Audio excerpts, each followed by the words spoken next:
Kidlat News Updates.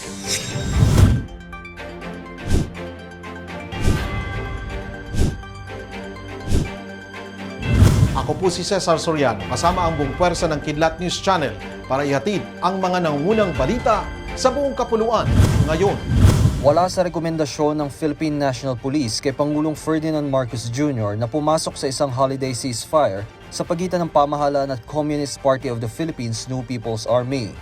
Sa isang press briefing, sinabi ni PNP spokesperson Colonel Jean Fajardo na higit na magiging alerto ang pulisya, lalo na at kamakailan lang nang may mangyaring engkwentro sa pagitan ng Philippine Army at mga miyembro ng NPA sa Batangas, kung saan isang sundalo ang namatay. Dagdag ni Fajardo, higit nilang hihigpitan seguridad sa pamamagitan ng pagpapadala ng dagdag na pulisya sa mga red area, lalo na sa December 26 sa mismong anibersaryo ng CPP-NPA. Isa na namang prosecution witness sa natitirang drug case ni dating Senador Laila de Lima ang nagpahayag ng intensyon na bawiin ang kanyang mga statement. Nagsumite ang witness na si retired Police Brigadier General Jerry Villaroso, dating investigador ng PNP-CIDG, ng isang letter of intent to recant kay Judge Hener Hito ng Muntinlupa Regional Trial Court Branch 206. Sa liham, sinabi ni Villaroso na nagdesisyon siyang bawiin ang kanyang testimonya para palayain lahat ng mga akusado na napamaling sala ng korte.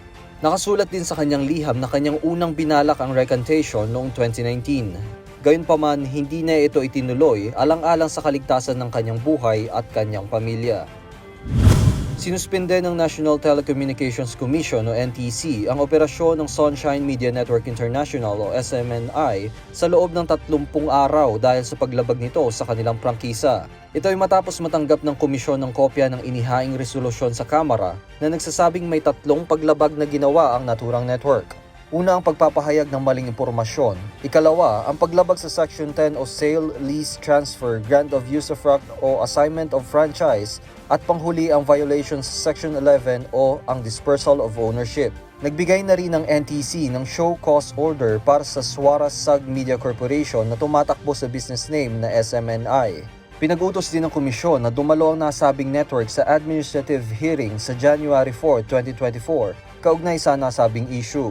Liban dito, una nang sinuspinde ng Movie and Television Review and Classification Board o MTRCB ang 2 programa ng SMNI naggikan sa Masa para sa Masa at Laban Kasama ang Bayan sa loob ng 14 na araw na nagsimula nitong December 18. 18 taxi drivers at 2 habal-habal drivers ang hinuli ng Land Transportation Office sa kanilang intensified operation laban sa mga kolorum at nangungontratang mga cab drivers. Personal na pinangunahan ni LTO Chief Assistant Secretary Vigor Mendoza ang operasyon sa SM City North EDSA. Kanya ring idiniin na hindi na uubra ngayon ang maling kalakaran ng pamimili ng pasahero at pagtataga ng bayad sa kanila. Sa gitna ng operasyon, ilan sa mga taxi drivers ang nagawa pang magpalusot. Gayunpaman, giniit ni Mendoza na walang exemption pagdating sa batas. 2 sa mga taxi drivers ang hindi nakapagpakita ng prangkisa, samantalang 9 naman ang nahuli sa aktong hindi pagtanggap ng pasahero. Parte ang operasyon sa SM City North EDSA sa Oplan, Pasaway kung saan inatasan lahat ng LTO Regional Directors at District Office Heads na tugisin ng mga kolorum na PUVs at pasaway ng mga taxi drivers. Para sa Kidlat News Updates, Juan Miguel Soriano nag-uulat. At inyo pong natunghayan ang mga headlines sa nakalipas na mga oras.